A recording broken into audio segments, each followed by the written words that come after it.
Assalamualaikum warahmatullahi wabarakatuh. Selamat berjumpa kembali untuk adik-adik kelas 10 jurusan TKL. Kita lanjutkan di mata pelajaran PDO atau pekerjaan dasar otomotif ya. Setelah kita kemarin membahas tentang hand tools dan power tools, kita hari ini atau kesempatan kali ini akan membahas tentang special service tools. Apa itu fungsinya dan bagaimana cara penggunaannya, mari kita bahas. Special service tools atau disebut juga dengan SST ya, adalah perkakas yang dibuat secara spesial untuk menservis satu komponen tertentu.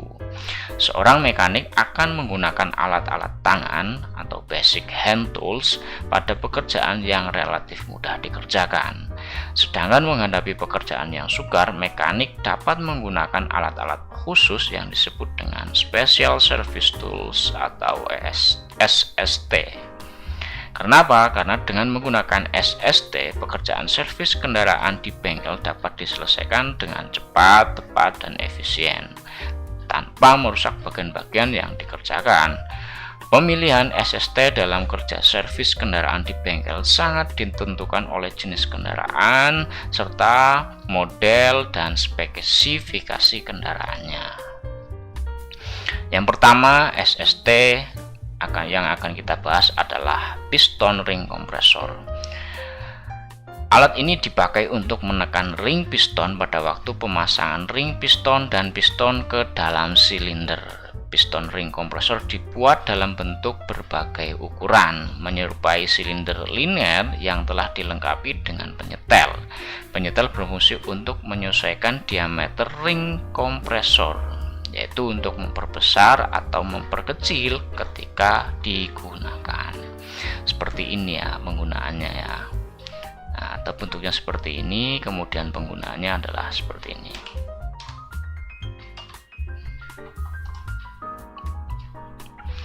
Piston dan ringnya dimasukkan ke dalam piston ring kompresor, kemudian kita putar ya, kita putar atau kita setel sesuai dengan ukuran lubang diameter yang ada di blok silinder. Kita kencangkan terlebih dahulu, kemudian kita masukkan. Karena sudah sesuai dan lurus, kita tinggal mendorong saja dan piston akan mudah masuk ke dalam lubang silinder seperti ini ya. Oke.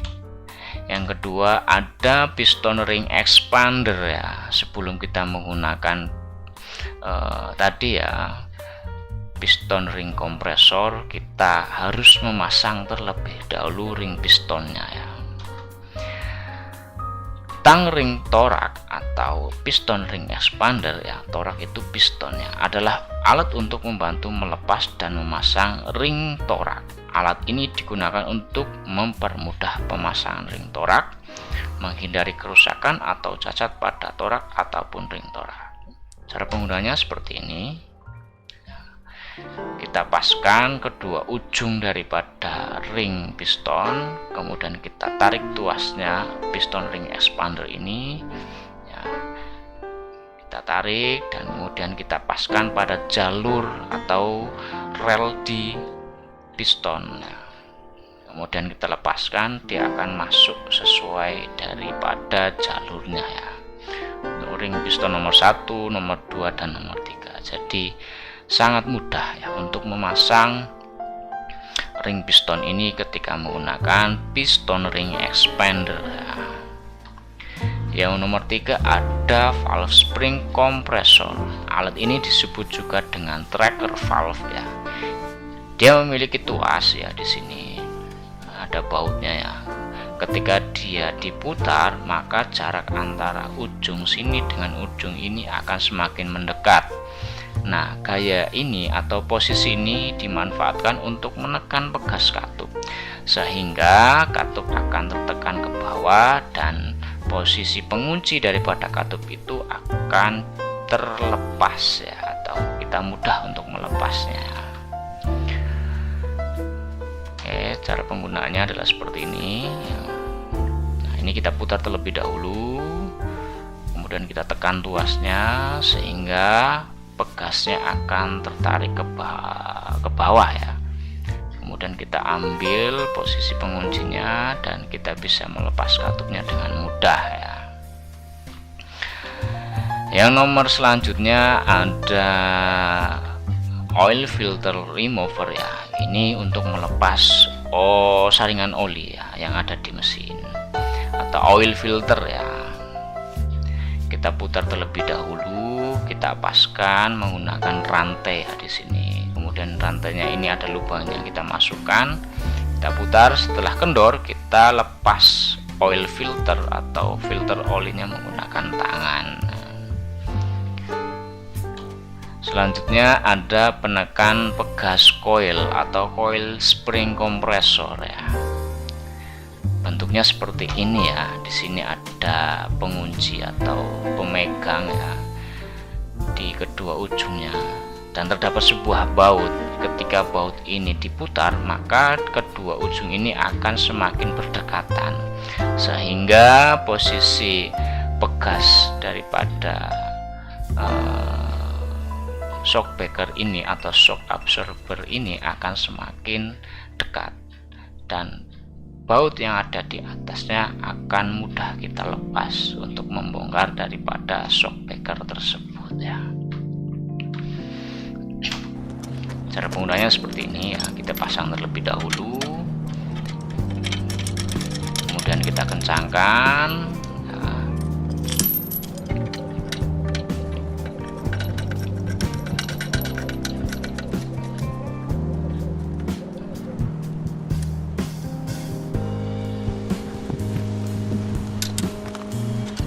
Jadi tujuan daripada alat ini adalah untuk menghilangkan gaya tekan pada setiap shock absorber sehingga dapat dilakukan pembongkaran dan pemasangan shock absorber atau shock breaker ya.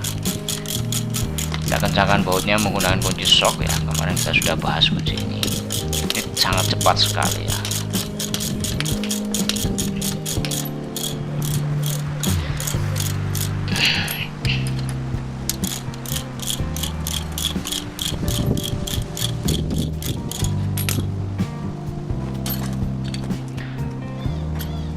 Setelah itu kita bisa melepas baut atau mur yang ada di atas kepala daripada shock breaker ini. Nah, kita lepas ya, seperti itu ya. Kita lanjut ke nomor selanjutnya, yaitu ada universal puller ya. Fungsi daripada universal puller ini adalah untuk melepas atau memasang bantalan atau bearing secara universal. Universal ini artinya secara menyeluruh atau dari berbagai jenis ukuran ya.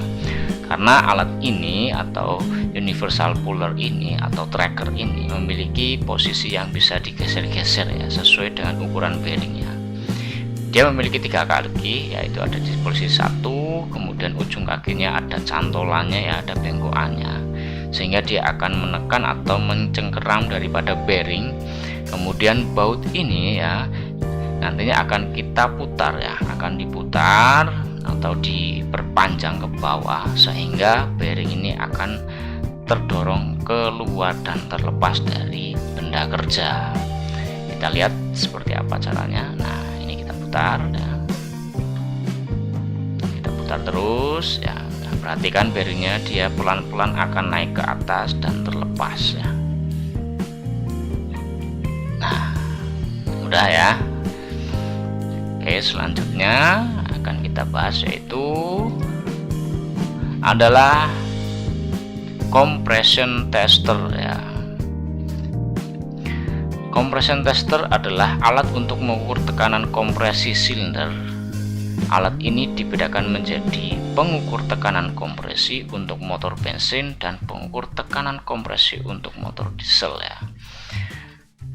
Cara menggunakannya adalah kita lepas busi terlebih dahulu, kemudian kita pasangkan ujung daripada compression tester ini, kemudian kita starter engine-nya. Nah, yang terakhir kita tinggal membaca angka yang ditunjuk oleh jarum ini menunjukkan nilai berapa ya. Maka dari itu kita dapat mengetahui secara spesifik dan jelas nilai daripada tekanan yang dihasilkan oleh mesin atau nilai tekanan kompresi yang dihasilkan oleh mesin. Kita bisa mengambil kesimpulan masih sesuai standar atau tidak ya. Kemudian kita masuk ke yang nomor 8 atau kunci momen tension wrench. Kunci momen digunakan untuk mengukur gaya punter atau kekencangan pada baut dan mur agar mencapai momen kekencangan tertentu ya. Jadi di bidang-bidang tertentu seperti contohnya adalah mur roda, baut kepala silinder, mereka memiliki nilai-nilai kekencangan yang harus dipenuhi ya. Kemudian kunci momen memiliki satu, yaitu model deflecting beam atau model batang jarum. Di sini terdapat sebuah handle atau pegangan tangan, kemudian di sini ada daftar skala ya. Kemudian ada pointer atau jarumnya ya. Nanti ketika mencapai nilai atau kekuatan tertentu, jarum ini akan menunjukkan angka ya. Kemudian di ujungnya ini bisa dipasangi kunci shock sesuai ukuran baut atau mur yang diperlukan. Yang nomor 2 atau B adalah model dial indikator. Sama ya, cuma perbedaannya di sini. Kalau di sini penunjuknya model skala dan ditunjukkan oleh jarum atau pointer, kunci momen model dial indikator menunjukkan besaran ukuran momen kekencangan oleh sebuah indikator. Ini ya maksudnya ya. Dia bentuknya berputar, kalau ini kan cuma lurus ya. Jarum menunjuk akan bergerak dan menunjuk pada skala tertentu seiring dengan besarnya momen pengencangan yang dilakukan ya. Yang terakhir atau nomor 3 adalah kunci momen model klik ya. Seperti ini adalah ujungnya ya. Ujungnya ini kita akan pasangkan atau kita kasih kunci momen sesuai dengan ukuran seperti ini, contohnya ukuran mur roda ya. Kemudian di batang ujungnya sini adalah untuk ngeset atau menyeting ukuran yang diperlukan. Nah, setelah kita tentukan nilai yang akan kita gunakan atau nilai kekencangan yang akan kita gunakan, maka kita harus melakukan penguncian ya, penguncian di ujung sini ya. Kita tinggal dorong ya. Kalau untuk menyetel kita dorong keluar, kemudian kita putar ya, putar handle-nya ini ya, untuk menunjukkan nilai tertentu ya. Kunci momen model klik merupakan yang paling banyak digunakan karena sangat praktis. Cara menggunakannya cukup dengan menyetel sesuai ukuran kekencangan yang diinginkan seperti yang saya jelaskan tadi. Kemudian maka kunci momen akan memberikan tanda berupa bunyi.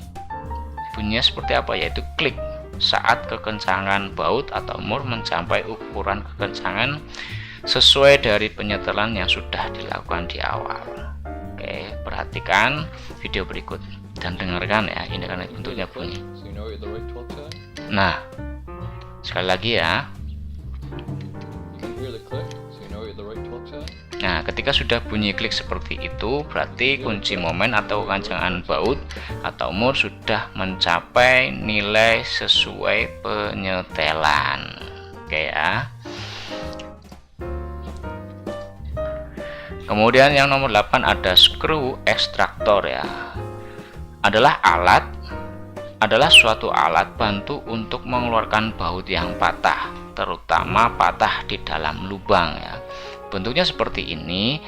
Nah, ujungnya ini seperti alur yang dibuat untuk membuat alur baru daripada alur yang ada di sebuah baut ya. Caranya yaitu ketika kalian menemukan baut yang patah, maka bor baut yang patah sebaiknya lubang bor tepat di tengah diameter baut ya. Ukuran diameter bor maksimum setengah kali ukuran diameter baut yang patah. Contohnya diameter baut ukurannya 10 mili, maka maksimal yang harus dilakukan atau dipakai diameter mata bornya adalah 5 mili ya. Kemudian kita pilih screw extractor yang sesuai dengan lubang bor tadi. Biasanya para mekanik itu dibantu dengan cairan penghilang karat atau penghancur karat ya, disemproti dahulu, kemudian dibuat bor, kemudian digunakan skru ya untuk membuat alur, kemudian pasangkan baut yang sesuai dengan ukuran skru ekstraktor ini tadi. Nah, terakhir kita bisa melepas baut ini dengan mudah ya. Oke, itu saja yang bisa saya sampaikan untuk peralatan tangan yang ketiga, yaitu special service tool. Sebenarnya masih banyak ya, karena dan itu yang saya jelaskan adalah special service tool yang sering kita gunakan di bengkel. Terima kasih, selamat berjumpa kembali. Assalamualaikum warahmatullahi wabarakatuh.